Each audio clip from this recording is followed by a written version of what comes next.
வணக்கம். ரிஷபராசி குரு வக்ர பலன்கள் 2024 முதல் 2025 வரையில். வருகின்ற 15/10/2024 புரட்டாசி மாதம் 29ஆம் தேதி செவ்வாய்க்கிழமை காலை 10 மணிக்கு குரு பகவான் வக்ரம் பெற்று 11/2/2025 தை மாதம் 29ஆம் தேதி செவ்வாய்க்கிழமை காலை 10 மணிக்கு வக்ர நிவர்த்தி பெறுவார். கிட்டத்தட்ட 150 நாட்கள். இந்த 150 நாட்களில் ரிஷபராசிக்காரர்களுக்கு எத்தகையான சிறப்பான பலன்களை குரு பகவான் வக்ரத்தால் கிடைக்கப் போகிறது என்றால் அதிகப்படியான நற்பலன்கள் கிடைத்தே தீரும். குரு பகவான் ஜென்ம ராசியில் இருக்கிறார். தடைகளும் தனப்பிராப்தியில் பின்னடைவும் வருமான குறைவும் செய்யும் தொழிலில் மிகப்பெரிய ஒரு தேக்க நிலையும் மந்த நிலையும் கொடுத்திருப்பார். ஜென்மத்தில் குரு பகவான் சஞ்சாரம் செய்வது 3 நிலைகளில் பலன்களை கொடுப்பார். முதலில் கஷ்டங்களாகவும் நஷ்டங்களாகவும் அதிகப்படியான அலைச்சலும் மன உளைச்சலும் எண்ணற்ற குழப்பங்களும் குடும்பத்தில் நிம்மதியில்லாத தன்மையும் வீட்டுக்குள்ளே இருக்கக்கூடிய பொருளாக இருக்கட்டும், வண்டி வாகனமாக இருக்கட்டும், செய்கிற தொழிலாக இருக்கட்டும், வியாபாரமாக இருக்கட்டும், அனைத்துமே புரட்டி போட்டது போல எல்லாமே பின்னுக்கு சென்றிருக்கும். ஆரம்பத்தில் அப்படி தான் நற்பலன்களை தரதுனாலும் ஆரம்பத்தில் அப்படி இருக்கும். அதுக்கப்புறம் கொஞ்சம் கொஞ்சமாக உங்களுக்கு இயல்பான நிலைக்கு வந்து விடலாம். ரிஷபராசிக்காரர்களுக்கு அதிகப்படியான நற்பலன்களை தருகின்ற கிரகமாக சனி பகவான், சுக்கிர பகவான், புதன் பகவான், ராகு கேதுக்கள் இருக்கலாம். ஆனால் குரு பகவான் ஒரு சுபகிரகம். அது மட்டுமில்லாமல் பொருளாதாரத்தில் மிகவும் உயர்ந்து வாழ வேண்டுமென்றால் குருவின் அருளும் கடாட்சமும் நமக்கு இருக்கணும். இந்த குரு பகவான் ஜென்ம ராசியில் இருக்கும்போது வனவாசம் சொல்லுவாங்க. வனவாசம் கேட்டிங்கனாக்கா எதில் எடுத்தாலும் எதை செஞ்சாலும் அதில் பின்னடைவு இருக்கும். ஒற்றுமை என்பது சிறிதளவும் இருக்காது. ரிஷபராசிக்காரர்கள் பேசினாலே அந்த வார்த்தையை மிகவும் கடினமாக எதிர்ப்பது குடும்பத்தில் இருப்பவர்கள். வியாபாரம் பெரிதளவு வெற்றியை கொடுக்காது. தொழிலில் கூட சில நேரங்களில் உங்களுக்கு பல வகையான மனக்கசப்பான சம்பவங்களை கொடுக்கக்கூடிய சூழ்நிலையில் இருக்கும். காசு பணம் என்பது கைக்கு கிடைக்கும், பற்றாக்குறையாக இருக்கும். அல்லது கடனாக கேட்டால் கூட கேட்ட உடனே காசு கொடுத்தவங்க தான் எதையாவது எதிர்பார்த்து கொடுக்கக்கூடிய ஒரு சூழ்நிலையாகவே உருவாகும். இது குரு பகவான் ஜென்ம ராசியில் சஞ்சாரம் செய்கின்ற 4 மாதங்கள் வரையில் இப்படித்தான் இருக்கும். 5வது மாதம் குரு பகவான் வக்ரம் பெற்று விடுவார். அப்படி வக்ரம் பெறும்போது இயல்பாகவே சுபகிரகங்கள் வக்ரம் பெற்றால் அசுபத்தன்மை வாய்ந்ததாகவும் பாவ கிரகங்கள் வக்ரம் பெற்றால் சுபத்தன்மை வாய்ந்த பலன்களை கொடுக்கும். இப்பொழுது ஜென்மத்தில் சஞ்சாரம் செய்யும் குரு பகவான் பாவராகவே செயல்படுவார். ஆனால் இதே குரு பகவான் வக்ரம் பெற்றுவிட்டால் சுபத்தன்மை வாய்ந்து நற்பலன்களை கொடுத்து விடுவார்.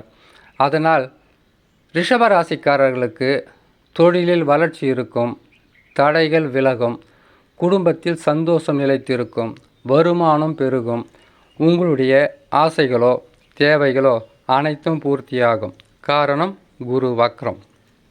அப்படியும் ஒரு சிலருக்கு இந்த நிலையில் கூட யோகங்களை கொடுத்து கொண்டு இருப்பார். பெரிதளவு கஷ்டமே இருக்காது ரிஷபராசிக்காரங்களுக்கு. காரணம் என்னன்னு கேட்டிங்கனாக்கா உங்களுடைய சொந்த ஜாதகத்தில் லக்கினம் இருக்கு இல்லையா, அந்த லக்கினத்திலிருந்து ஒவ்வொரு ராசிகளாக கணக்கிடும்போது 12 வீடுகளில் அமர்ந்த கிரகமாகப்பட்டது யோகமாக அமைந்து விட்டால் 7.5 சனியாக இருந்தாலும் பிரச்சனை இல்லை, குரு பகவான் மாறினாலும் பிரச்சனை இல்லை, ராகு கேது பயிற்சி ஆனாலும் பிரச்சனை இல்லை, யோகமாக இருக்க வேண்டும். யோகம் என்றாலே கிரக இணைவு என்று சொல்லுகிறது ஜோதிட கருத்துக்கள். ஆனால் ரிஷபராசிக்காரர்களுக்கு பெரிதளவு பாதகம் என்பது சனி பகவான் கொடுத்து கெடுக்கின்ற கிரகமாக இருந்தாலும் உங்கள் வாழ்க்கையில் மெல்ல மெல்ல முன்னேற்றத்தை தந்து விடுவார்.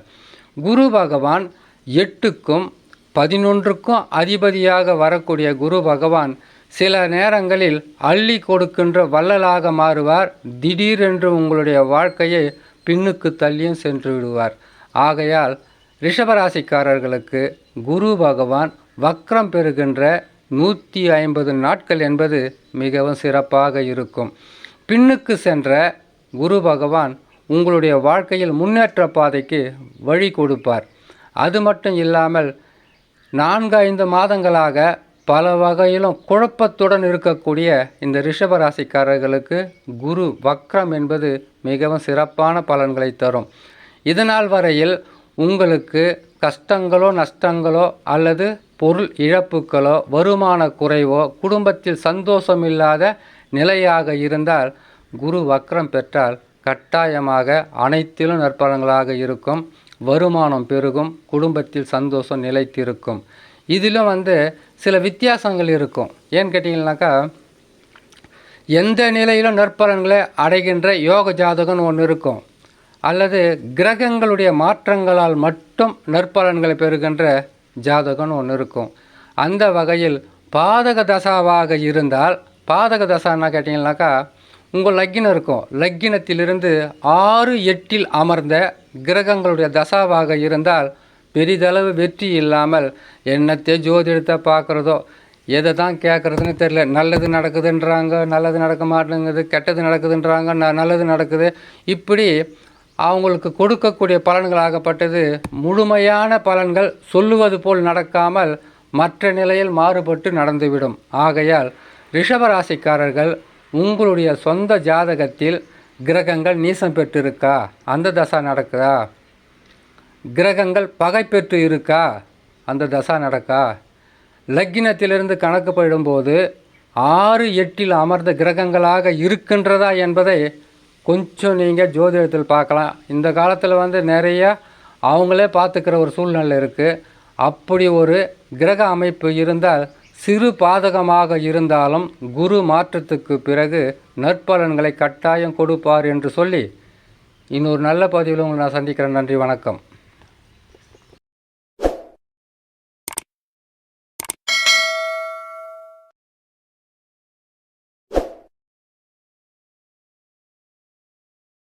வணக்கம். ரிஷபராசி குரு வக்ர பலன்கள் 2024 முதல் 2025 வரையில். வருகின்ற 15/10/2024 புரட்டாசி மாதம் 29ஆம் தேதி செவ்வாய்க்கிழமை காலை 10 மணிக்கு குரு பகவான் வக்ரம் பெற்று 11/2/2025 தை மாதம் 29ஆம் தேதி செவ்வாய்க்கிழமை காலை 10 மணிக்கு வக்ர நிவர்த்தி பெறுவார். கிட்டத்தட்ட 150 நாட்கள். இந்த 150 நாட்களில் ரிஷபராசிக்காரர்களுக்கு எத்தகையான சிறப்பான பலன்களை குரு பகவான் வக்ரத்தால் கிடைக்கப் போகிறது என்றால் அதிகப்படியான நற்பலன்கள் கிடைத்தே தீரும். குரு பகவான் ஜென்ம ராசியில் இருக்கிறார். தடைகளும் தனப்பிராப்தியில் பின்னடைவும் வருமான குறைவும் செய்யும் தொழிலில் மிகப்பெரிய ஒரு தேக்க நிலையும் மந்த நிலையும் கொடுத்திருப்பார். ஜென்மத்தில் குரு பகவான் சஞ்சாரம் செய்வது 3 நிலைகளில் பலன்களை கொடுப்பார். முதலில் கஷ்டங்களாகவும் நஷ்டங்களாகவும் அதிகப்படியான அலைச்சலும் மன உளைச்சலும் எண்ணற்ற குழப்பங்களும் குடும்பத்தில் நிம்மதியில்லாத தன்மையும் வீட்டுக்குள்ளே இருக்கக்கூடிய பொருளாக இருக்கட்டும், வண்டி வாகனமாக இருக்கட்டும், செய்கிற தொழிலாக இருக்கட்டும், வியாபாரமாக இருக்கட்டும், அனைத்துமே புரட்டி போட்டது போல எல்லாமே பின்னுக்கு சென்றிருக்கும். ஆரம்பத்தில் அப்படி தான் நற்பலன்களை தரதுனாலும் ஆரம்பத்தில் அப்படி இருக்கும். அதுக்கப்புறம் கொஞ்சம் கொஞ்சமாக உங்களுக்கு இயல்பான நிலைக்கு வந்து விடலாம். ரிஷபராசிக்காரர்களுக்கு அதிகப்படியான நற்பலன்களை தருகின்ற கிரகமாக சனி பகவான், சுக்கிர பகவான், புதன் பகவான், ராகு கேதுக்கள் இருக்கலாம். ஆனால் குரு பகவான் ஒரு சுபகிரகம். அது மட்டுமில்லாமல் பொருளாதாரத்தில் மிகவும் உயர்ந்து வாழ வேண்டுமென்றால் குருவின் அருளும் கடாட்சமும் நமக்கு இருக்கணும். இந்த குரு பகவான் ஜென்ம ராசியில் இருக்கும்போது வனவாசம் சொல்லுவாங்க. வனவாசம் கேட்டிங்கனாக்கா எதில் எடுத்தாலும் எதை செஞ்சாலும் அதில் பின்னடைவு இருக்கும். ஒற்றுமை என்பது சிறிதளவும் இருக்காது. ரிஷபராசிக்காரர்கள் பேசினாலே அந்த வார்த்தையை மிகவும் கடினமாக எதிர்ப்பது குடும்பத்தில் இருப்பவர்கள். வியாபாரம் பெரிதளவு வெற்றியை கொடுக்காது. தொழிலில் கூட சில நேரங்களில் உங்களுக்கு பல வகையான மனக்கசப்பான சம்பவங்களை கொடுக்கக்கூடிய சூழ்நிலையில் இருக்கும். காசு பணம் என்பது கைக்கு கிடைக்கும், பற்றாக்குறையாக இருக்கும். அல்லது கடனாக கேட்டால் கூட கேட்ட உடனே காசு கொடுத்தவங்க தான் எதையாவது எதிர்பார்த்து கொடுக்கக்கூடிய ஒரு சூழ்நிலையாகவே உருவாகும். இது குரு பகவான் ஜென்ம ராசியில் சஞ்சாரம் செய்கின்ற 4 மாதங்கள் வரையில் இப்படித்தான் இருக்கும். 5வது மாதம் குரு பகவான் வக்ரம் பெற்று விடுவார். அப்படி வக்ரம் பெறும்போது இயல்பாகவே சுபகிரகங்கள் வக்ரம் பெற்றால் அசுபத்தன்மை வாய்ந்ததாகவும், பாவ கிரகங்கள் வக்ரம் பெற்றால் சுபத்தன்மை வாய்ந்த பலன்களை கொடுக்கும். இப்பொழுது ஜென்மத்தில் சஞ்சாரம் செய்யும் குரு பகவான் பாவராகவே செயல்படுவார். ஆனால் இதே குரு பகவான் வக்ரம் பெற்றுவிட்டால் சுபத்தன்மை வாய்ந்து நற்பலன்களை கொடுத்து விடுவார். அதனால் ரிஷபராசிக்காரர்களுக்கு தொழிலில் வளர்ச்சி இருக்கும், தடைகள் விலகும், குடும்பத்தில் சந்தோஷம் நிலைத்திருக்கும், வருமானம் பெருகும், உங்களுடைய ஆசைகளோ தேவைகளோ அனைத்தும் பூர்த்தியாகும். காரணம் குரு வக்ரம். அப்படியும் ஒரு சிலருக்கு இந்த நிலையில் கூட யோகங்களை கொடுத்து கொண்டு இருப்பார். பெரிதளவு கஷ்டமே இருக்காது ரிஷபராசிக்காரங்களுக்கு.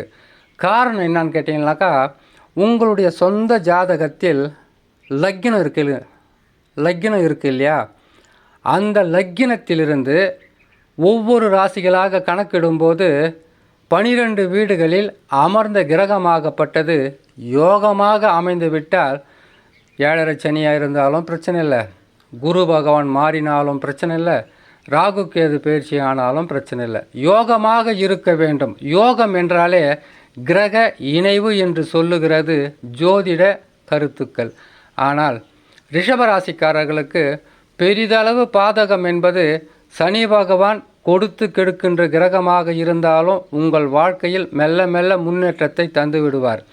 குரு பகவான் 8க்கும் 11க்கும் அதிபதியாக வரக்கூடிய குரு பகவான் சில நேரங்களில் அள்ளி கொடுக்கின்ற வள்ளலாக மாறுவார்.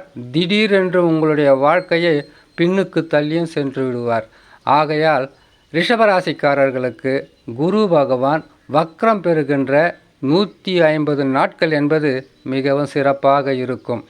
பின்னுக்கு சென்ற குரு பகவான் உங்களுடைய வாழ்க்கையில் முன்னேற்ற பாதைக்கு வழி கொடுப்பார். அது மட்டும் இல்லாமல் 4-5 மாதங்களாக பல வகையிலும் குழப்பத்துடன் இருக்கக்கூடிய இந்த ரிஷபராசிக்காரர்களுக்கு குரு வக்ரம் என்பது மிகவும் சிறப்பான பலன்களை தரும். இதனால் வரையில் உங்களுக்கு கஷ்டங்களோ நஷ்டங்களோ அல்லது பொருள் இழப்புகளோ வருமான குறைவோ குடும்பத்தில் சந்தோஷம் இல்லாத நிலையாக இருந்தால் குரு வக்ரம் பெற்றால் கட்டாயமாக அனைத்திலும் நற்பலன்களாக இருக்கும்.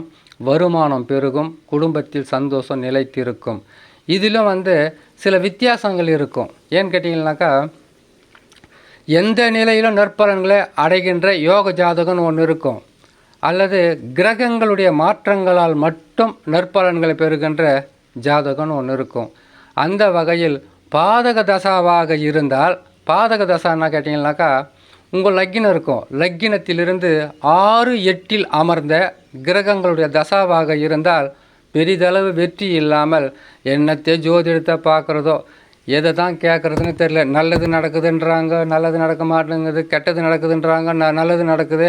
இப்படி அவங்களுக்கு கொடுக்கக்கூடிய பலன்களாகப்பட்டது முழுமையான பலன்கள் சொல்லுவது போல் நடக்காமல் மற்ற நிலையில் மாறுபட்டு நடந்துவிடும். ஆகையால் ரிஷபராசிக்காரர்கள் உங்களுடைய சொந்த ஜாதகத்தில் கிரகங்கள் நீசம் பெற்றிருக்கா, அந்த தசா நடக்குதா, கிரகங்கள் பகை பெற்று இருக்கா, அந்த தசா நடக்கா, லக்கினத்திலிருந்து கணக்கு போயிடும்போது 6 8 அமர்ந்த கிரகங்களாக இருக்கின்றதா என்பதை கொஞ்சம் நீங்கள் ஜோதிடத்தில் பார்க்கலாம். இந்த காலத்தில் வந்து நிறையா அவங்களே பார்த்துக்கிற ஒரு சூழ்நிலை இருக்குது. அப்படி ஒரு கிரக அமைப்பு இருந்தால் சிறு பாதகமாக இருந்தாலும் குரு மாற்றத்துக்கு பிறகு நற்பலன்களை கட்டாயம் கொடுப்பார் என்று சொல்லி இன்னொரு நல்ல பதிவில் உங்களை நான் சந்திக்கிறேன். நன்றி, வணக்கம்.